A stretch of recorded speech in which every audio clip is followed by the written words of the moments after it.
Hi everyone, my name is Wan Chi and I'm a lecturer from Communication Design. Today I'll be showing you a demonstration of how to create a simple calligraphy thank you card for your friends. So we will be learning the technique of using felt tip calligraphy pens and also incorporating some dried flowers to make this card. So I'll be sharing with you some of the basic strokes of writing using a felt tip marker, and at the same time how to plan your word on the card, and eventually how do you then slot the flowers inside. Okay, so before I start, maybe let me just give you a quick background about calligraphy. So calligraphy is actually a traditional form of writing. It's actually a visual art form of expressive writing, and they actually exist in a lot of different styles. Traditionally, writings are done by hand, and over the years in design, we actually also try to incorporate some kind of calligraphy and writing into graphic design as well. So you can actually see from artworks like that, calligraphy or lettering writing is actually incorporated into book design. At the same time, you can also find them in visual art forms, creating content, like currently now maybe in social media you can see a lot of them happening. Sometimes it's also being incorporated into logos as well, logo designs for companies or even for weddings sometimes. And for some weddings, you can also see calligraphy forms very commonly used to create wedding invites or any event invitation cards. So some of the companies also like to incorporate them is as part of their advertising posters, and you can see them quite prominently in different industries like restaurants or even lifestyle shops. Okay, so let me just begin by showing you some basic strokes and techniques about writing with a calligraphy marker.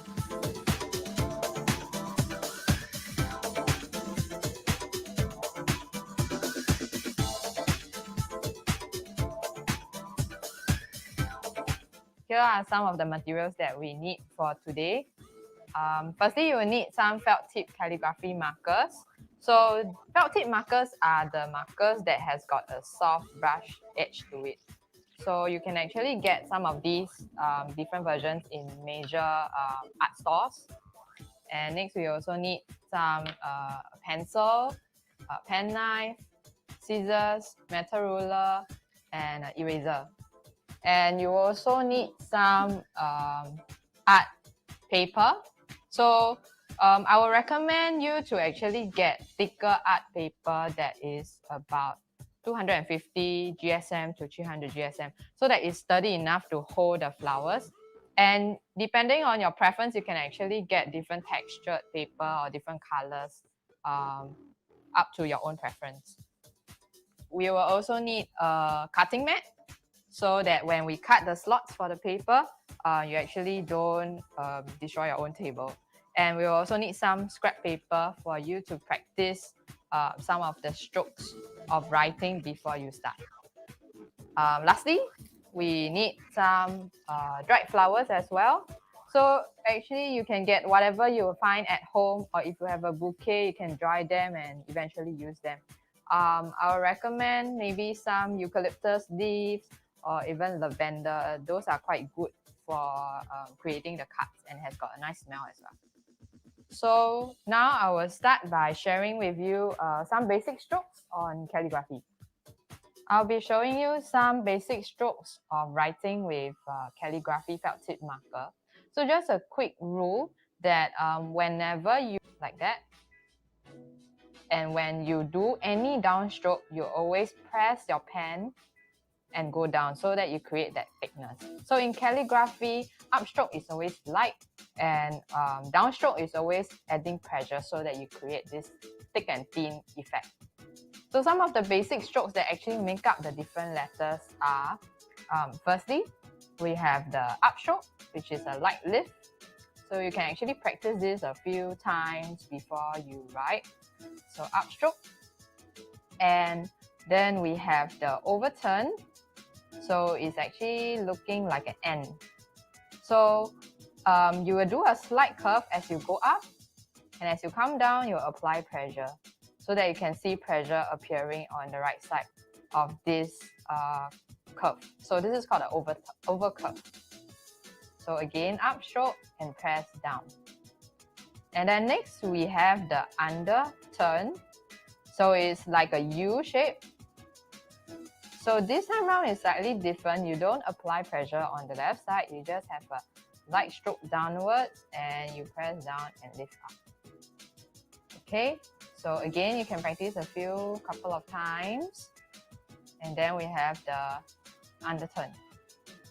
Okay, next we'll be combining these two together to have a compound curve, which is something like this.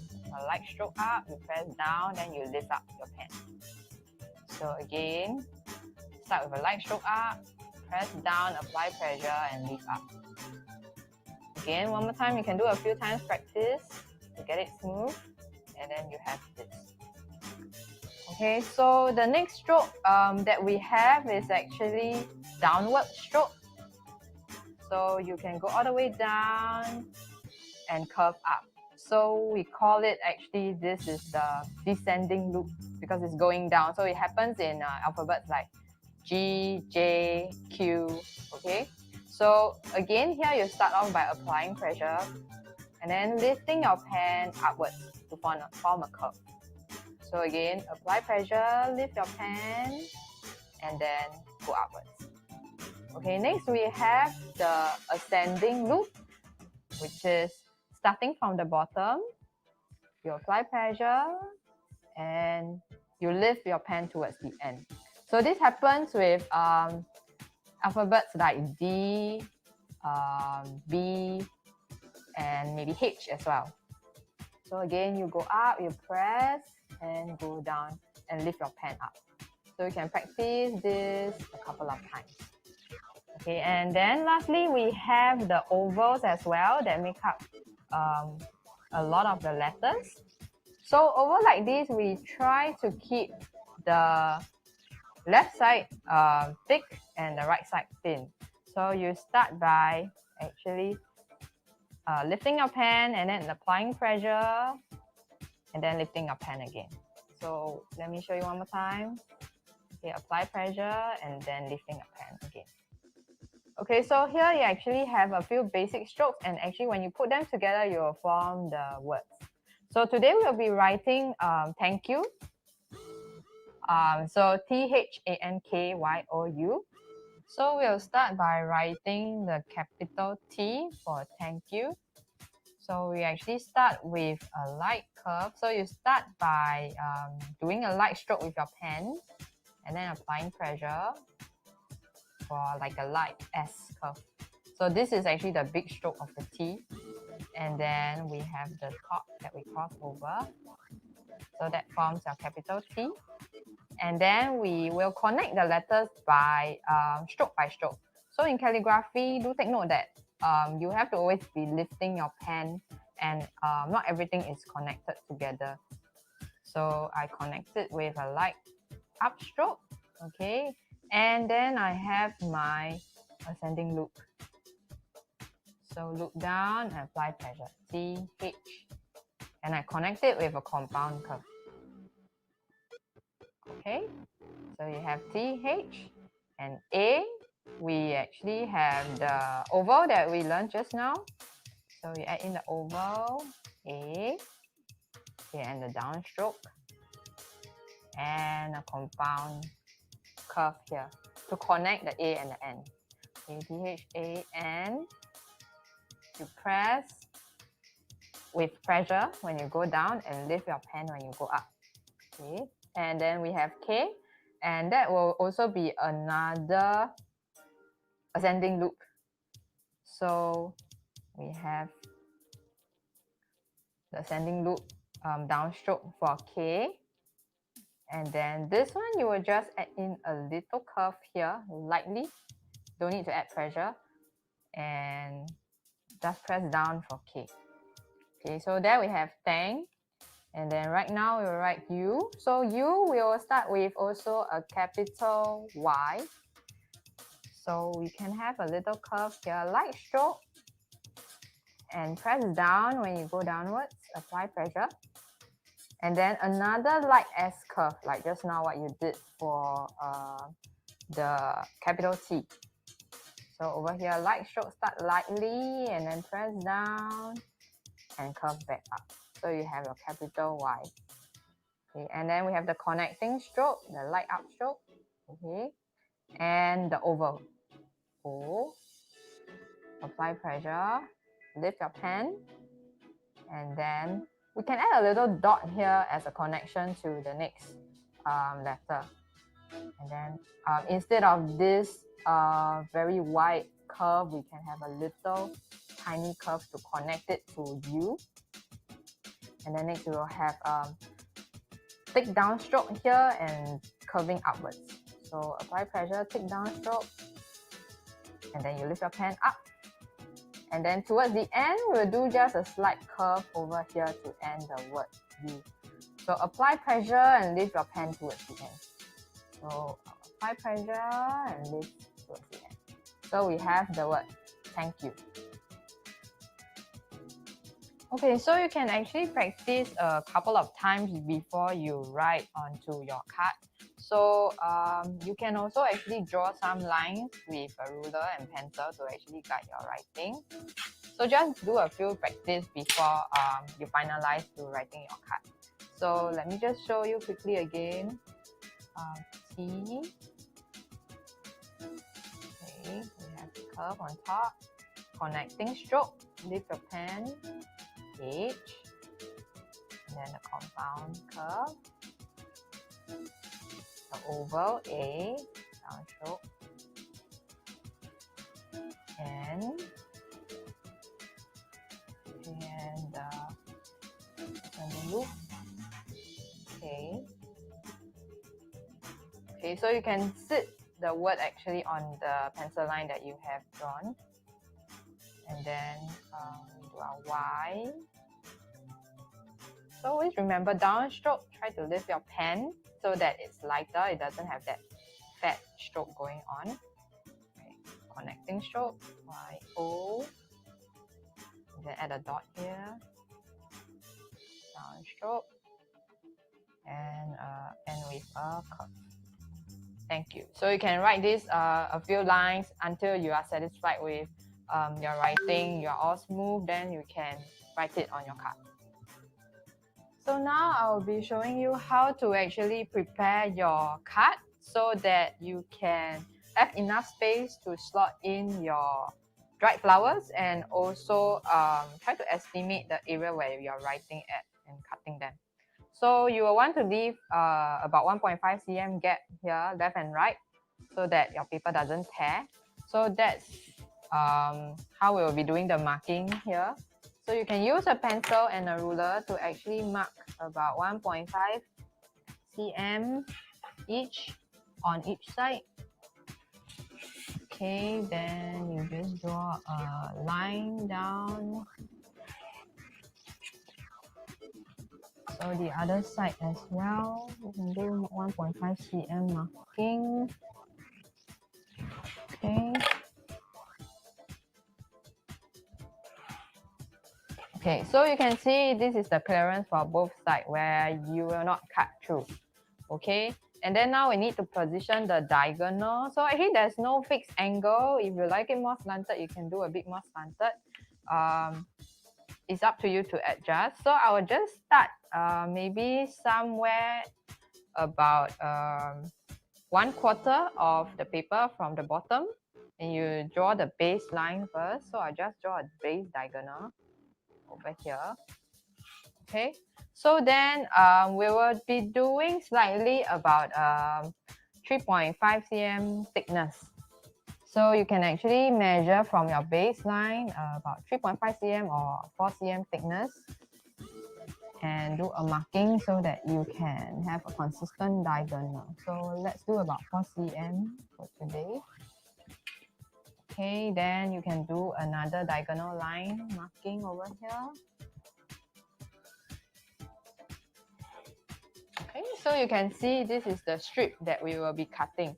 So you will be cutting from this edge to this edge and not exceeding your clearance area. And we also need to draw a guideline for your thank you word to sit on. So with this, we will take about a 1 cm marking guide.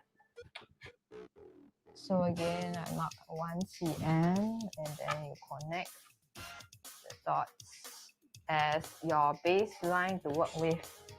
Okay, for you to write the thank you word. So before you begin writing with a marker, you can actually do a draft writing here so that to avoid any mistake, and later on we can just erase away the pencil marking. So I will just write a draft here, my word thank you, so that you can also gauge the space. Okay, so T H A N K Y O U. Okay, so I have to cross this dot stroke. So this one you have your draft, and later on you can just ink it over with your marker after we cut the strip. Okay. So now just put your cutting mat under your paper, and you'll use your pen knife to actually cut from point to point where we mark out just now. Okay. So just make sure that the slit is cut through to the paper. Try not to exceed the clearance area that you have marked out just now. Okay, so I just cut out 2 strokes here. Okay, very simple. So then you just have this slot where later on you can slot the flowers in. Okay, and then now we will ink the word thank you.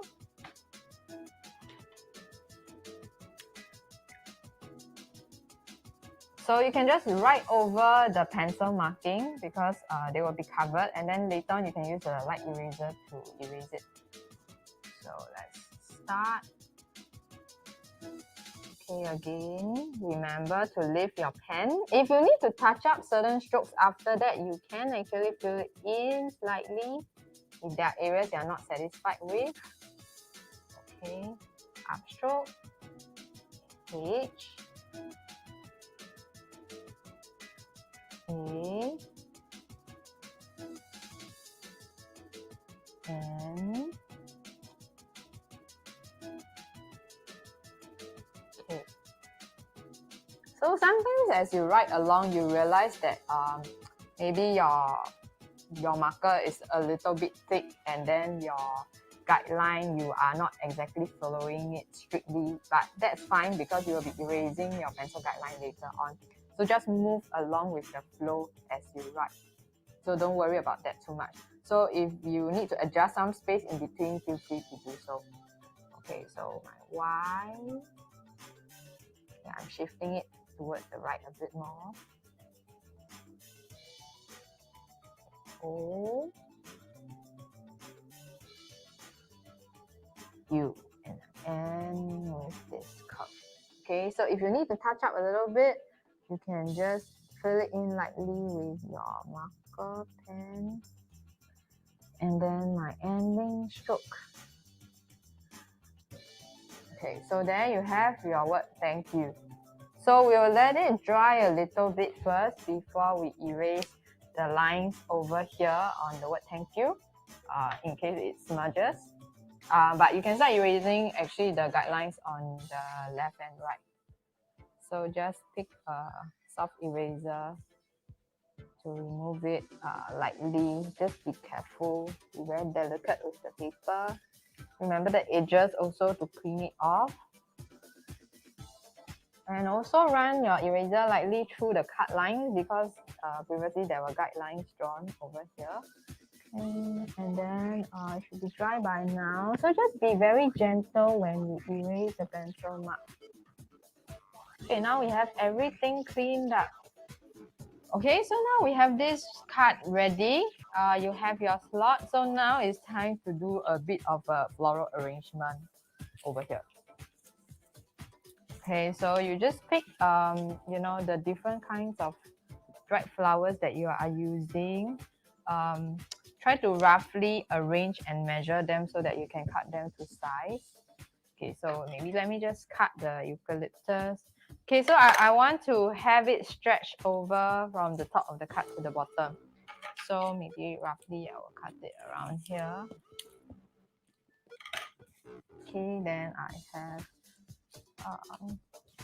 this other flower, some lavender as well. Okay, so I will actually cut it to the length that I need. I'll try to arrange them. Okay, roughly this, maybe one more. Okay, you can arrange some longer, some shorter for a little bit of a contrast. Okay, so then I will just cut it about here. Okay, so when you put them together, I roughly have this. Okay, and then maybe I will also add a bit of, this is another kind of eucalyptus. So towards the bottom, I actually don't need it. I will just take it away.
Welcome to DIY Silk Screen, brought to you by CMD, Communication Design for Temasek Poly School of Design.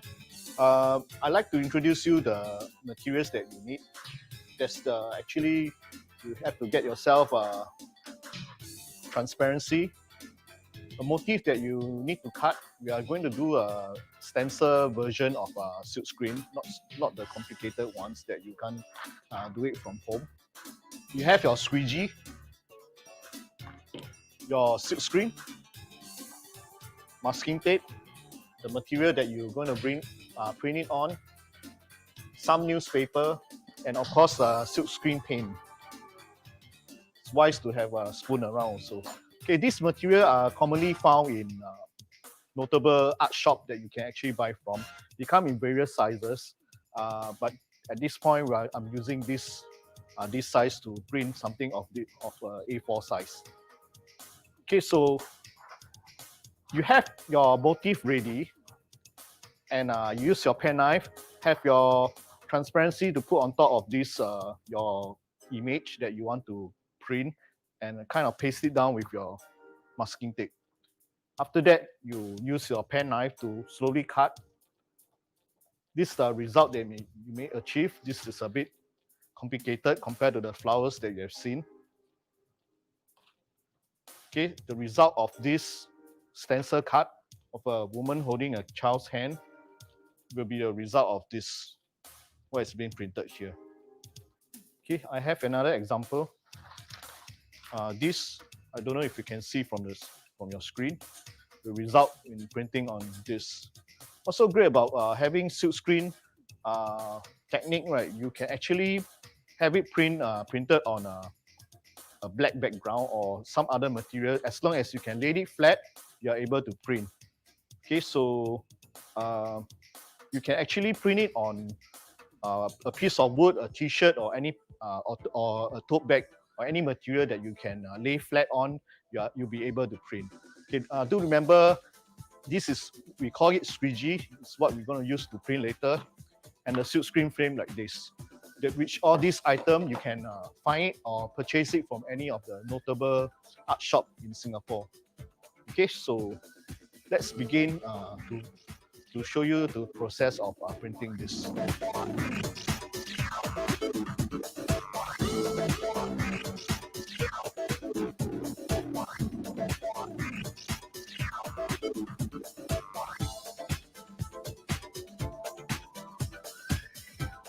We're going to do the silk screen method through stencil.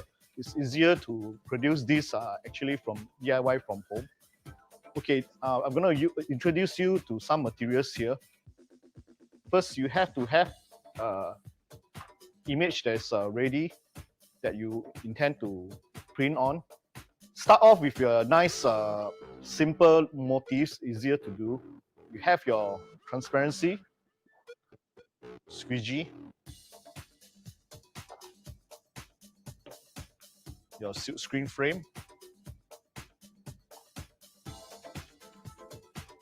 piece of paper, material, any material you want to print on, some newspaper. You have your silk screen paint,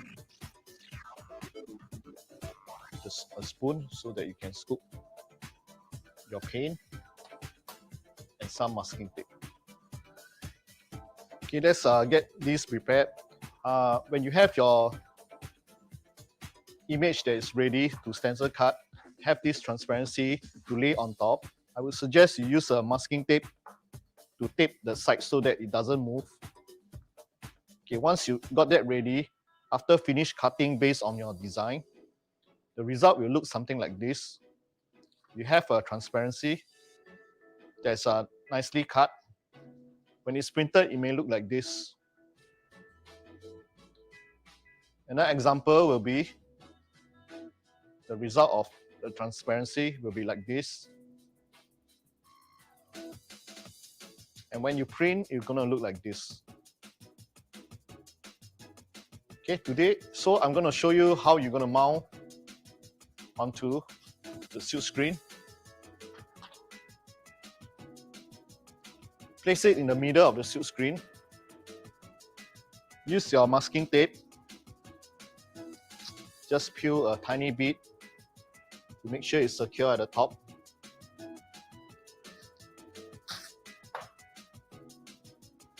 Even the side. That will do. The bottom we can ignore. Okay, so after that, the transparency will prevent the ink from seeping through, but the side, there's a huge gap where the ink will seep through. So this is where the newspaper is useful. We're going to cover the side.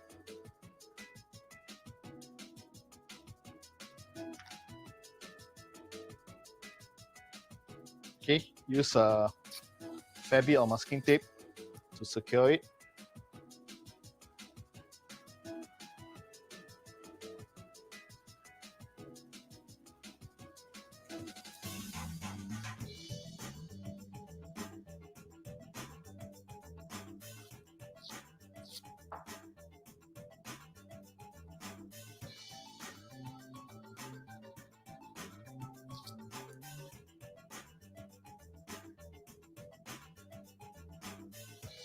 I'm not going to print this portion, so I'll just cover it up.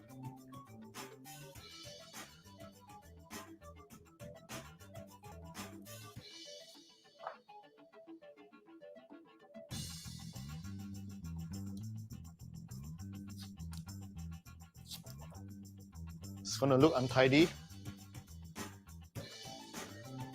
It's okay. The bottom part also.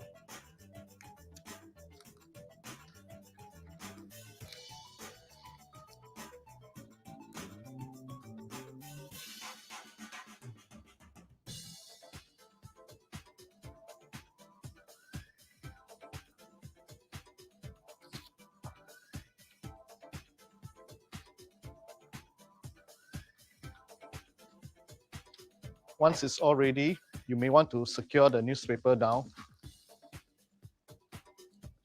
Put it one side.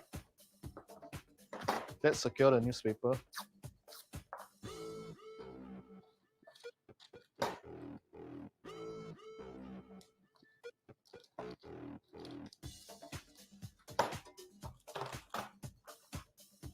There you go. Get this ready. Put this aside. Newspaper.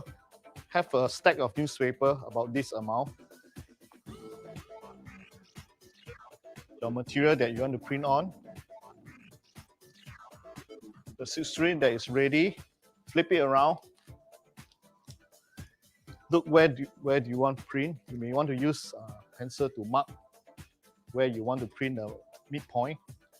Adjust where you want to print and lay it down like this. Okay, make sure it's flat. Do a final check. Okay, so this is where the squeegee come in play. Have some ink spread across here, the entire width of your design.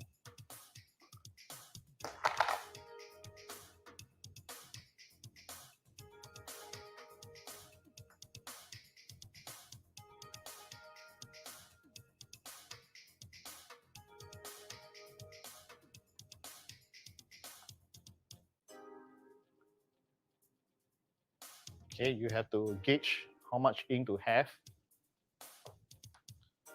Squeegee. Hold on tight. And just slightly swipe across.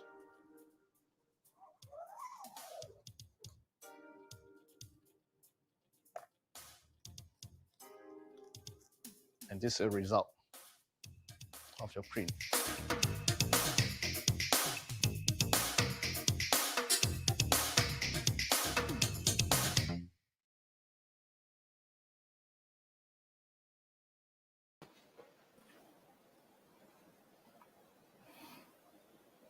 Hello. Hi, everyone. Yes, Wanti, you like to introduce yourself.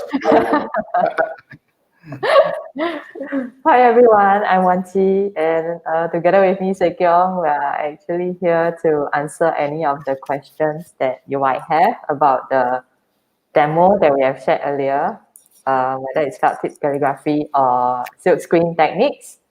Thank you for joining us here this evening for our last session or webinar for our open house. Hope you all have had a great time so far. So if you have any questions, feel free to type into the chat and we will answer them accordingly. Yes, I'm Sekyong. I'm Wan Chi's colleague. I think you have noticed by now we are in the same room. Therefore, there's a bit of echo here. So yeah, we try our best to answer your question. Both of us are from communication design. So if you have any questions, yes, just feel free to share with us, type in the chat. We'll be here to answer them. That's one for you. Okay, I think I have someone asking, how do we improve our calligraphy? Okay, so calligraphy actually, it's a technique and it's a skill that requires a lot of practice. So it's a bit like learning piano. By learning beginning strokes, you just only know really very basic. So you have to constantly really practice writing, and that's what will make you more confident and make your strokes a little more perfect. So calligraphy is actually is a long process. You may not be able to achieve everything just by watching a video or referring to a book straight away. You actually maybe need months and maybe even years of calligraphy practice, depending on what kind of calligraphy style you're doing. So always practice in your own free time. Whenever you can, grab a scrap piece of paper just to get the flow, understand how to control the pen well, and then as you go on, you will gradually pick it up and improve a lot more. Yeah. Okay, I have another question. Will calligraphy be taught in school? It's not officially taught in school. Calligraphy is a technique that can be used in creating graphic design and also maybe logo design, like I've shared in the video. We always encourage students to explore different kinds of techniques. Although it's not officially taught, but as you notice, each of the lecturer, we all have different skill set on our own. So you can always come to lecturers for advice and for tips, so that we can also guide you if you are interested in this area. I think one more question about calligraphy. How long? Oh no, actually both. Sekyong, maybe you want to answer this first. How long did you guys practice until you become very familiar with the craft? I think for calligraphy, it's you take more time, but I think for silk screen, it's more on getting your. It's more because it's related to what you're gonna design. So the printing itself is not hard, but the design that you're gonna put on is something maybe you may want to learn from communication design. Yeah, but in terms of calligraphy, I think you take longer time, correct, Wansi? Over to you. Yeah, like I mentioned, it depends on what type of calligraphy you are practicing. Especially if it's more casual or modern day kind of calligraphy, or even maybe towards more lettering design, those are a bit more free form. So perfect or not is really quite subjective. But if it's traditional calligraphy like copper plate using the dip pen, those usually takes quite long, quite a few years. Even for myself, as I go along the way, when I look back at my calligraphy when I first started years ago, then I really find that it's very bad, because you will just grow and improve along with time as you constantly do it. Yeah, it's a little bit like drawing skills also. You don't start by knowing how to draw. You constantly also need to practice your drawing or painting skills. Yeah.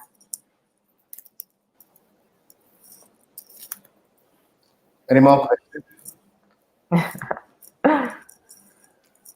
So like any craft, I also believe that you just need to practice. So whichever craft that you're picking up, so it's all about practicing and getting it right. So, yep, know the basic first, then we move on to do it better with over time.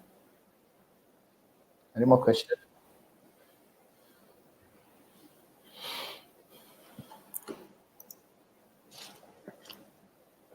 Okay. Should we tell jokes? Okay, maybe we'll just hang around just a bit more to see any more questions coming on. How about some dead jokes? No, I'm kidding. No. Better don't. If you attend Sekyong's class, it will be quite entertaining. That's what I think. Okay, so maybe you can share, for silk screen just now in our demonstration, it's just on like paper, right? So what else can it be applied to? I mentioned just now, as long as anything that you can lay back on the table, right, it can be printed. So yeah. So in case some of you didn't catch it, a lot of this material you can buy from the art shop. So yeah, don't worry about fixing your silk screen frame yourself. So yeah, all these things you can buy from art shop. Just like at the same time, you can get hold of one cheese calligraphy pen, learn two things at one go. Yeah. I think most of the skills that we are sharing with you today are quite achievable at home. Doesn't require to really have very expensive tools or tools that are very difficult to get. So if you wish to try it out, I think it's good to just experiment around. Don't be afraid to make mistakes. That is actually also what we share with our students in our course. Experiment with the skills that they have learned in school, in their projects. Don't be afraid to make mistakes so that you can always come up with very creative solutions that is unexpected and that will wow people. Yeah. So I think, okay. What are some of the other skills that JAB question. some other skills that will be taught? For yesterday, if we have logged into also our YouTube live, our colleague Brian, lecturer Brian, he has also shared bookbinding skills. So that is something that you will also learn in one of your subjects when you learn how to design for printed materials. Other than that, actually a wide variety. You will learn about typography. You will also learn about the basics of design or even creating UX UI design for website or for apps. So actually in communication design, we cover quite a wide variety of skill sets. Yeah, I think also software-wise, as most of the Adobe software, we have Photoshop, Illustrator, and InDesign, After Effects, and yeah, we are including Cinema 4D also, the basic stuff. Yep. So Rachel has another question. Just wondering. Okay, what kind of work should I show for early admission? Um, Early admission, actually, we would like to see your exploration and maybe sometimes your thinking behind some of the works that you have done in your own free time. Maybe some of you would have some background, maybe art background, or you're coming from a course related to communication design. You might already have done works that you can show. But we will also like to see, what do you like to explore in your own free time? For example, if you like to do portrait sketches on MRT trains, these are the side projects that you can also share with us. It doesn't need to be official work that is done in school. Yeah, and or anything that shows your thinking process. Maybe it doesn't need to be really drawing related. Let's say if you have ideas of, if you have a notebook of ideas, even though you can't draw, you have always written them down. Those are things that we will also like to hear, to just to know whether you are suited for this course or whether you are interested in what we are actually offering to you. Shikang, do you have anything else to share on this? Actually, yeah, you kind of share almost everything. It's not just your level or N level stuff. It's mostly the things that you want to see right outside your free time. That means if you have a lot of doodles on a t-shirt or shoes, or you help friends do invitation card and all these things that you do during your free time, these things are more exciting to see during your interview, early admission. I think maybe some of you might already be very savvy. Maybe you have an Instagram account for your doodles, or the things that you share with your friends. Those are also good to share with us as well. So it doesn't need to be official schoolwork. Yeah. Okay, I think I think there's no more questions coming in. So I think we will be ending this session now. Thank you everyone for staying with us through these 3 days of open house. We hope that you guys understand what Temasek Design School is offering, and also our course, Communication Design, is offering. If you have any questions, feel free to check on the information that is available on our website. And there will be, I think most of the information will be on the website. If you have any questions that you can't find, I think there will be email addresses that you can actually post your questions to. Question. One last question. Do students use Marvelous Designer for the work? I don't get your question, Richard. Marvelous Designer.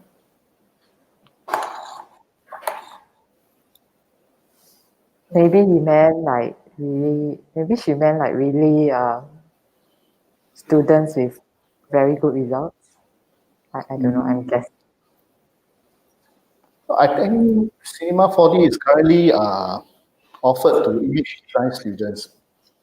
Yeah, so it's quite a tough program to crack, but the achievement unlock is quite what you call it. When you see the achievement, right, you feel good because a lot of the things is relatively hard to render. So I guess Cinema 4D is the way of the future, I guess. So I don't quite understand your question, Richard. So I'm probably talking rubbish. So you may want to further emphasize what you're asking. Richard, you there?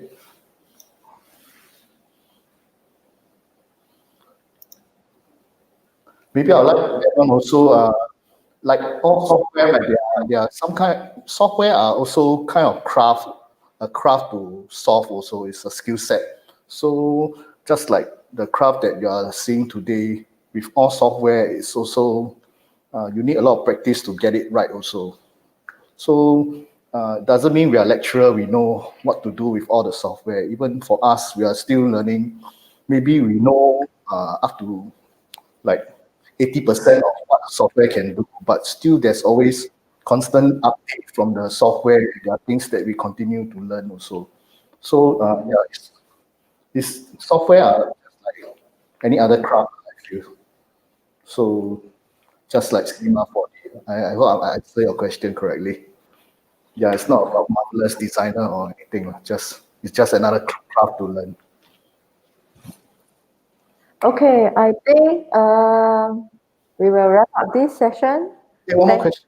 Oh, one more question. No, I'm kidding. Okay, thank you everybody for joining us this evening. We hope to see you around. So join our squad, join communication design. See you guys soon.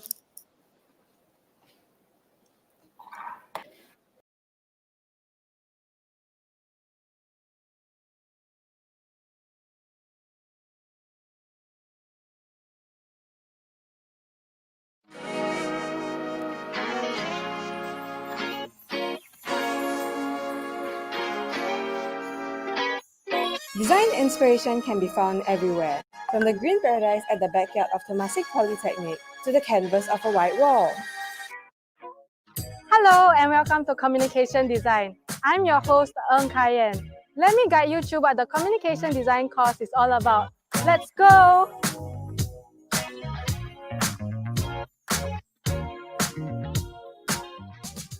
Before you build anything, you need a good foundation. That's why in your first year, you'll cover basic foundation subjects like typography, layout, and web design. You also go through the software skills of Adobe Photoshop, Illustrator, and InDesign. In our very own tactile room, you'll have hands-on experience in creating 3D artworks and doing fun silk screening onto t-shirts and tote bags. At the end of the first year, you apply everything you've learned in a studio project. You get to do presentations which will train you to be more confident in your communication. In your second year, you'll sharpen your skills in both the technical and creative aspects of advertising, cinema 4D, and branding strategies. Finally, when you get to year 3, you'll have the chance to pitch your creative ideas to real clients from the industry in a module called Industry Studio Project. You will work on several briefs with a very short turnaround time. This mimics the vigorous deadlines and pace of the creative industry.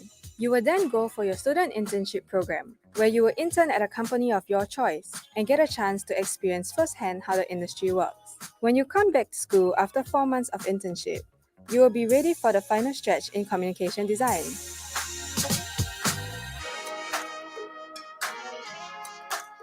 During your final year project, you'll be able to create a body of work that showcases your 3 years of learning.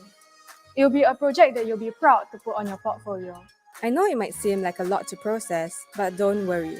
In communication design, the lecturers are passionate mentors with many years in the industry, and they will be there with you every step of the way in your learning journey. With training, internships, and study trips, you get a well-rounded educational experience. Being acknowledged for your hard work is one thing, but to be recognized with an award is humbling and an honor. The Crowbar Awards has been a leading award show for emerging creatives to showcase their best ideas. Always striving to be the best, we have produced the most awards from the Crowbar design competitions. The winners have gone on to make big footprints in the design industry. Apart from the Crowbar design competition, we also actively participate in the Yellow Pencil as well as the D&D New Blood Awards. This is to ensure our students get the best experience and exposure. If you believe that creativity means being the best version of yourself and setting your mind free, come join us at Communication Design! Woo!